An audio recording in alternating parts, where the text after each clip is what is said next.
Hello friends, આજે આપણે ધોરણ 6 વિષય ગણિત વિકાસ મૂલ્યાંકનલક્ષી એસાઇનમેન્ટ પ્રશ્ન નંબર 1નું સોલ્યુશન જોવાના છે. જો વિદ્યાર્થી મિત્રો હજુ સુધી આપણી ચેનલને સબસ્ક્રાઇબ ના કરી હોય તો કરી લેજો. બાજુમાં આવેલા બેલ આઇકન દબાવી દેજો જેથી આવનારા વિડીયો નોટિફિકેશન તમને મળતું રહે. ચાલો આપણે સોલ્યુશન જોઈ લઈએ. પ્રશ્ન નંબર 1 વિકલ્પ છે ચેપ્ટર નંબર 7માંથી પહેલો વિકલ્પ, જેના અંશ કરતાં છેદ 5 વધારે હોય તેવો અપૂર્ણાંક ખાલી જગ્યા છે. તો જવાબ આવશે 11/16. હવે બીજું જોઈ લઈએ. 12/18નો સમાન અપૂર્ણાંક ખાલી જગ્યા નથી. તો જવાબ આવશે અહીંયા 30/20. ત્રીજું, ખાલી જગ્યા સમછેદિક અપૂર્ણાંક છે. તો જવાબ આવશે અહીંયા 5/12 અને 3/12.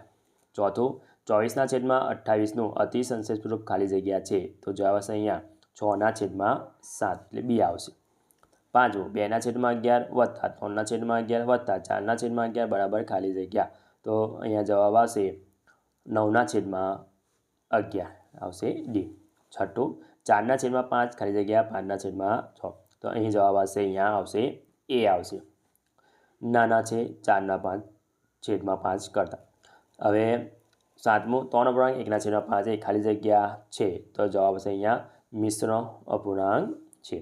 આઠમું, 3/7નો સમાન અપૂર્ણાંક ખાલી જગ્યા છે. તો જવાબ આવશે અહીંયા 9/21. હવે ચેપ્ટર નંબર 8માંથી છે પહેલો વિકલ્પ, 1.3 વત્તા 0.2 વત્તા 1.1 બરાબર ખાલી જગ્યા. તો સરવાળો કરતાં તો આપણને આવશે 2.6 આવશે. જવાબ આવશે આપણો બી. બીજું, 85 પૈસા બરાબર ખાલી જગ્યા. તો જવાબ આવશે અહીંયા 85/100 આવશે. તો ત્રીજું, 1.8 કિલોમીટર બરાબર ખાલી જગ્યા મીટર. તો જવાબ આવશે આપણે 2800 આવશે. ચોથું, 4.975 ખાલી જગ્યા 4.974. તો જવાબ આવશે અહીંયા આવશે આપણો બી જવાબ આવશે.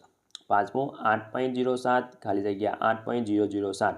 તો જવાબ આવશે અહીંયા આપણો આવશે ડી. છઠ્ઠું, 3245/100 બરાબર ખાલી જગ્યા. તો અહીંયા આવશે આપણે 32.54 એટલે સી જવાબ આવશે. એટલે અહીંયા 2 મીંડા છે એકમ દશક પછી અહીંયા આવશે એટલે 32 પોઈન્ટ આવશે. આપણો જવાબ આવશે અહીંયા સી. સાતમું, 38.234માં 4ની સ્થાન કિંમત ખાલી જગ્યા છે.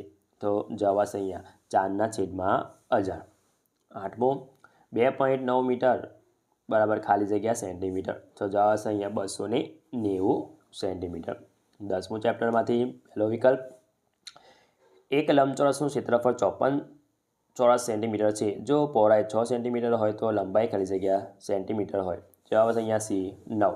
બીજું, એક ચોરસનું ક્ષેત્રફળ 49 ચોરસ સેન્ટીમીટર છે. તો આ ચોરસની બાજુની લંબાઈ ખાલી જગ્યા સેન્ટીમીટર હોય. તો જવાબ આવશે અહીંયા ડી 7. ત્રીજું, એક નિયમિત ષટકોણની પરિમિતિ 24 સેન્ટીમીટર છે. જો આ ષટકોણની બાજુની લંબાઈ ખાલી જગ્યા સેન્ટીમીટર હોય. તો જવાબ આવશે અહીંયા 4 સેન્ટીમીટર હોય. ચોથું, એક નિયમિત પંચકોણની પરિમિતિ 45 સેન્ટીમીટર છે. તો આ પંચકોણની બાજુની લંબાઈ ખાલી જગ્યા સેન્ટીમીટર હોય. તો જવાબ આવશે અહીંયા 9 સેન્ટીમીટર.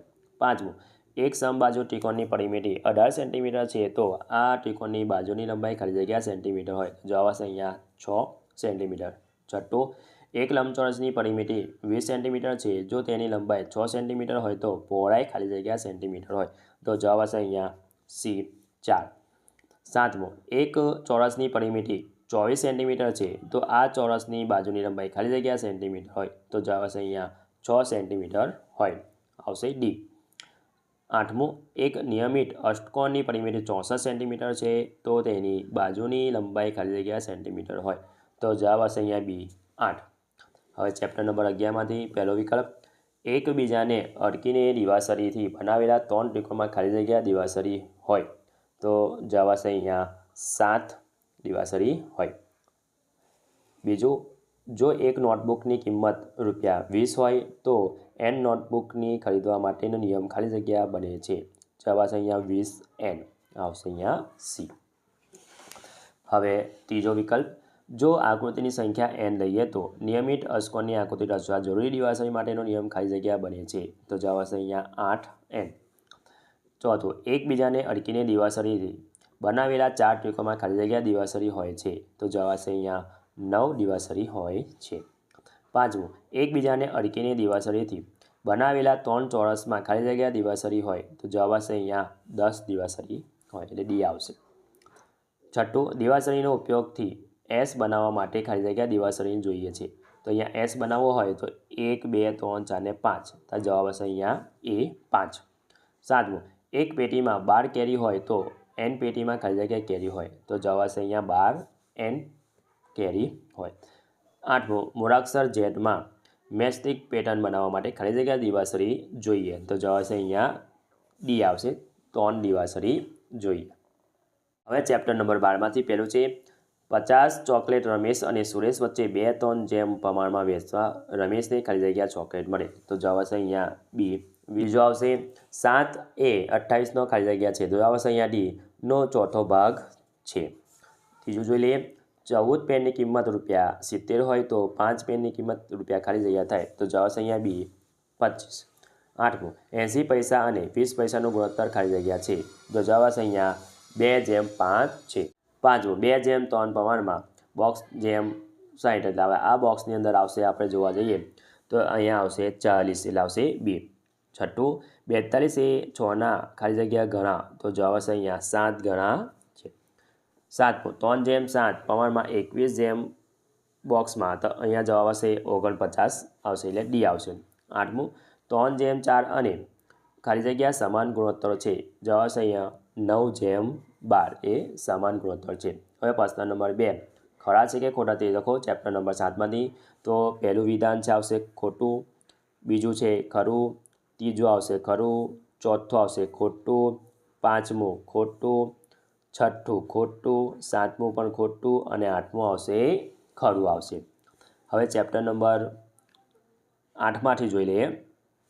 પહેલું આવશે ખરું, બીજું આવશે ખોટું, હવે ત્રીજું છે ખરું આવશે, ચોથું ખોટું, પાંચમું ખોટું, છઠ્ઠું ખોટું, સાતમું ખરું અને આઠમું ખોટું. ચેપ્ટર નંબર 11માંથી જોઈ લઈએ તો પહેલામાં આવશે ખોટું, બીજામાં આવશે ખરું, ત્રીજામાં ખોટું, ચોથામાં ખોટું, પાંચમામાં ખરું, છઠ્ઠામાં ખરું, સાતમામાં ખોટું અને આઠમામાં ખરું. જો વિદ્યાર્થી મિત્રો આ મારો વિડીયો ગમ્યો હોય તો લાઈક કરજો, તમારા ફ્રેન્ડ સાથે અચૂકથી શેર કરજો. હજુ સુધી આપણી ચેનલને સબસ્ક્રાઈબ ના કરી હોય તો કરી લેજો. બાજુમાં આવેલા બેલ આઇકન દબાવી દેજો, જેથી આવનારા વિડીયો નોટિફિકેશન તમને મળતું રહે. Thank you.